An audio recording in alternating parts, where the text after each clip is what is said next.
Salam saudara-saudara, salam S4K. Proper S4K hari ini berbicara tentang kuasa yang membangkitkan kematian. Aku dipercaya untuk mengelola ruang musik, di mana segala hal yang berhubungan dengan musik sepenuhnya dipercayakan padaku.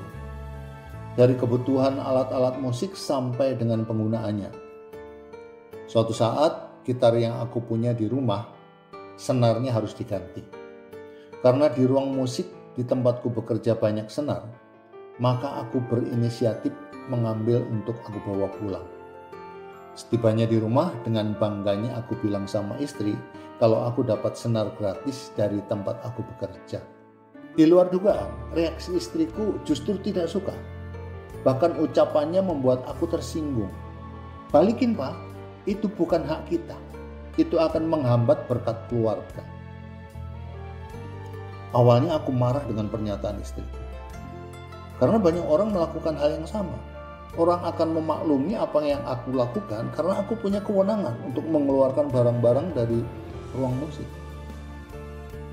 Ya, sampai pada akhirnya dengan kekuatan Tuhan, aku dikoreksi lewat firman-Nya yang terdapat dalam Roma 8 ayat 11. Begini bunyi firman-Nya. Dan jika roh Dia yang telah membangkitkan Yesus dari antara orang mati diam di dalam kamu, maka Ia yang telah membangkitkan Kristus Yesus dari antara orang mati akan menghidupkan juga tubuhmu yang fana itu oleh rohnya yang diam di dalam kamu. Janganlah hati kita gentar ketika melihat kelemahan tubuh dan kefanaan hidup ini. Sebab roh Allah yang membangkitkan Yesus dari antara orang mati berdiam di dalam diri kita. Itu bukan sekedar janji, melainkan realitas ilahi yang harus kita genggam erat. Kuasa kebangkitan itu bukan hanya cerita masa lalu, tetapi hidup dalam diri kita, meneguhkan langkah kita, dan menjadikan kita saksi kebenarannya. Dunia ini penuh dengan kehancuran, penderitaan, dan kematian, tetapi kuasa Tuhan jauh lebih besar dari semuanya. Jika roh yang sama yang membangkitkan Kristus kini ada dalam diri kita, maka tidak ada luka yang tak dapat disembuhkan, tidak ada kelemahan yang tak dapat dikuatkan, dan tidak ada kejatuhan yang tak dapat dipulihkan. Kematian bukan lagi akhir, tetapi awal dari kemenangan yang lebih besar. Kita tidak perlu takut menghadapi tantangan, sebab Roh Kudus yang ada di dalam kita bukan roh ketakutan, melainkan roh kehidupan yang memberi keberanian untuk melangkah dalam iman dan kemenangan. Ada saat kita menyadari bahwa beberapa bagian dari hidup kita mengalami kematian. Contohnya, ketika kita tidak mampu mengampuni orang lain, itu artinya sifat pengampun kita sudah mati. Ketika orang lain membutuhkan pertolongan dan seharusnya kita bisa menolong, tapi kita memilih untuk tidak menolong, itu artinya rasa belas kasih kita sudah mati. Kematian itu juga bisa dalam bentuk perasaan hancur, gagal, atau tak berdaya.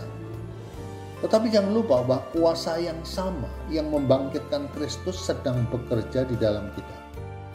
Ia mampu membangkitkan kembali harapan kita yang telah mati, memulihkan hati kita yang remuk, dan menghidupkan kembali impian yang telah kita kubur dalam keputusasaan. Ayat di atas hendak menegaskan bahwa roh yang ada di dalam diri kita adalah roh yang sama dengan roh yang membangkitkan Yesus dari kematian. Betapa luar biasanya roh yang kita miliki.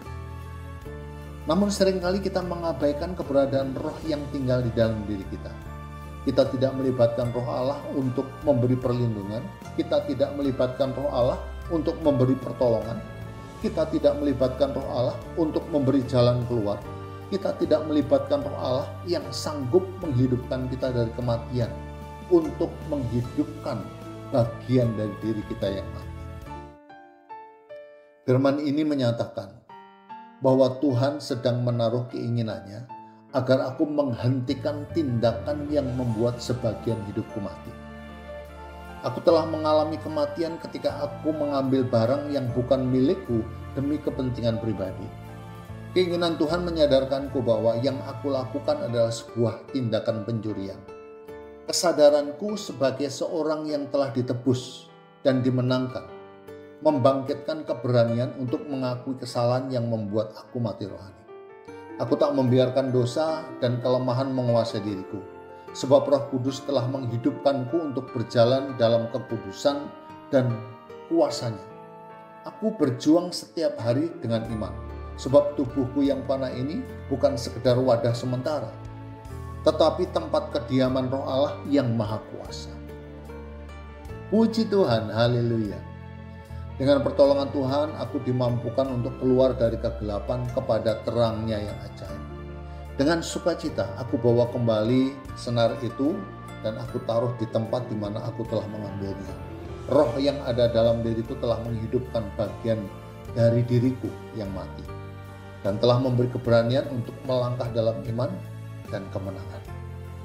So, sekarang ingat ya, firman Tuhan dibentangkan untuk diakui agar kebangunan rohani terjadi setiap hari. Tuhan Yesus memberkati kita semua.